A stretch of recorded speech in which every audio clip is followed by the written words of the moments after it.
Bonjour et bienvenue sur Test Cars pour l'essai aujourd'hui de la nouvelle Renault Mégane GT. On va s'intéresser, comme d'ordinaire, tout de suite au design, avec notamment à l'avant une calandre redessinée, beaucoup plus sportive que l'ancienne génération, feu de jour et feu full LED. On notera également les capteurs à l'avant. On poursuit avec des jantes 18 pouces Manicourt. Le logo sur les ailes Renault Sport, rétro électrique, vitres arrière et lunettes sont surteintées, capteur à l'arrière mais aussi une caméra qui est intégrée au losange. Double sortie d'échappement, même si c'est plus visuel puisqu'il n'y a qu'un pot réellement. Et plus haut, la signature visuelle, la nouvelle signature visuelle de Renault qu'on a retrouvée notamment sur la Talisman. Et je vous propose tout de suite de passer au moteur. Sous le capot, on retrouve un moteur essence de 205 chevaux, associé à une boîte automatique à 7 rapports, équipée notamment du stop and start. Cette boîte automatique est très bien, évidemment surtout sur autoroute ou en ville. Par contre, dans les embouteillages, ce n'est pas un exemple de douceur.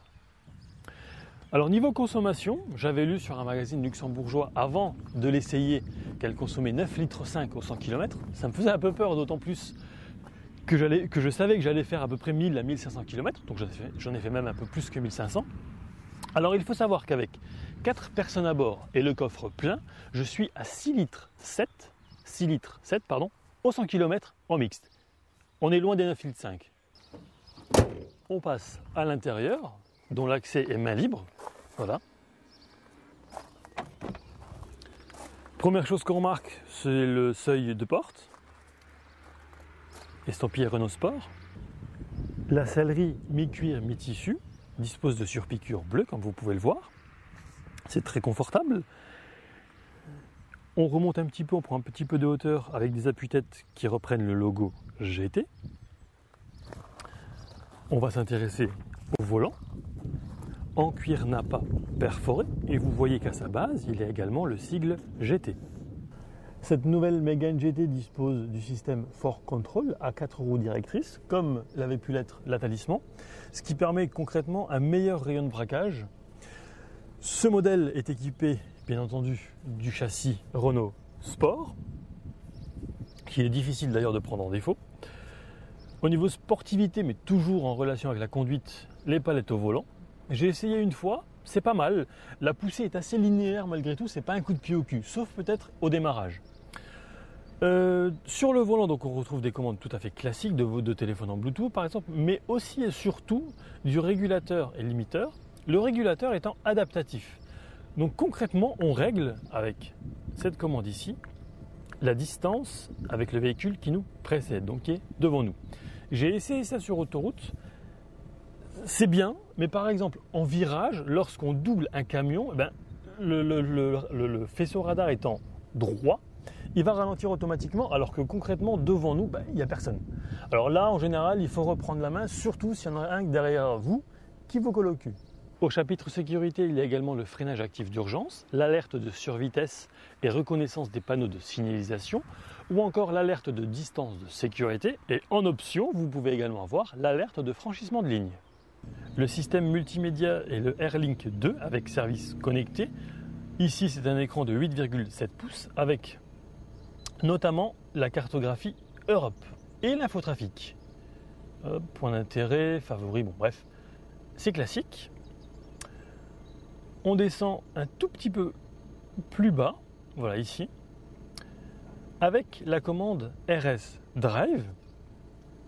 C'est aussi une commande multisense avec différents modes de conduite, donc confort, sport, neutre et personnalisé.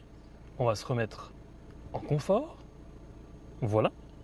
Alors concrètement, cette commande modifie 7 paramètres, notamment la vitesse de passage des rapports, l'agilité du châssis 4Control, la réponse de la direction ressentie au niveau du volant, la clim, donc la clim elle est ici, tout est tactile. La sonorité moteur, en confort c'est plutôt standard. En sport, c'est un petit peu plus fort. Ou encore l'affichage. Alors concrètement l'affichage, c'est la couleur. Donc en sport c'est rouge, en confort c'est vert, en neutre c'est violet. Au niveau connectique, il y a 2 prises USB, une prise jack, une prise pour les cartes SD et également une prise allume-cigare. Alors, qu'en est-il de la place à l'arrière? On va mettre la ceinture, comme d'ordinaire. Voilà. Alors, au niveau des jambes, ça va, limite. Et au niveau de la tête, il reste ça. Donc en gros, il ne faudra pas mesurer plus d'1,90 m, puisque quand même, le pavillon descend assez franchement. Au milieu, un petit accoudoir central. Ah, un cadeau d'un ancien journaliste. Et également ici, donc vous voyez au milieu, un porte-gobelet. Au niveau du confort à l'arrière, j'ai demandé aux différents passagers qui ont partagé pas mal de kilomètres avec moi. Et ce qui est à retenir, c'est que c'est confortable, tout simplement. Le coffre dispose d'un volume de chargement minimal de 434 litres. La banquette arrière étant rabattable. Alors, ce qui est bien pour les jeunes, c'est que il y a pas mal d'espace. Il y a même plus d'espace que l'ancienne génération. Par contre, pour les personnes d'un certain âge, le seuil de chargement est quand même assez bas.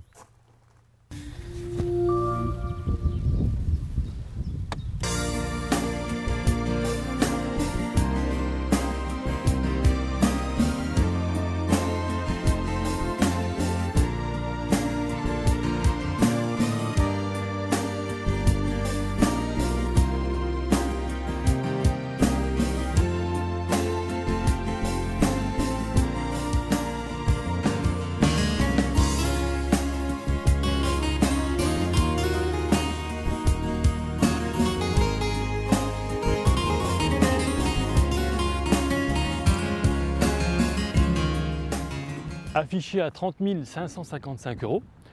Qu'est-ce que j'en ai retenu de cette nouvelle Mégane GT? Visuellement, au niveau du design, c'est très joli.